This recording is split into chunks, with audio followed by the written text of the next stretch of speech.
മൻ ദാവമ അലൈഹി ഫി ഖൽവത്തിൻ, ഒരാള് ഏകനായി ആരുമില്ലാതെ ഒഴിഞ്ഞ സ്ഥലത്ത് വെച്ച് അല്ലാഹു എന്ന ദിക്ർ ഇങ്ങനെ നിത്യമാക്കും.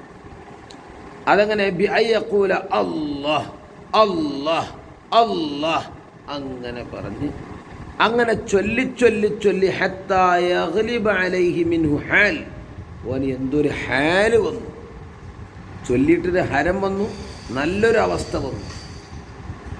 എന്നാൽ ഷാഹദ അജായിബൽ മലക്കൂത്ത്,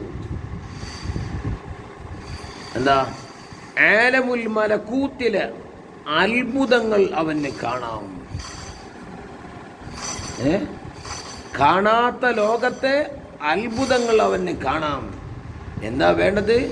അല്ലാഹ് അല്ലാഹ് അല്ലാഹ് എന്ന ആ അള്ളാഹുവിൻ്റെ നാമം ഇസ്മുൽ ആലമാണെന്നെല്ലാം അഭിപ്രായം ഉണ്ടല്ലോ. അതിങ്ങനെ ചൊല്ലുക, അപ്പോൾ കൽബ് ഇങ്ങനെ തെളിയും, നല്ല സുന്ദരമായൊരവസ്ഥ വരും. ഇതൊക്കെ പറ്റും നമുക്ക്. ഇപ്പോൾ നമ്മൾ മരിച്ചിട്ടില്ല, അള്ളാഹു തൗഫീഖ് ചെയ്യട്ടെ.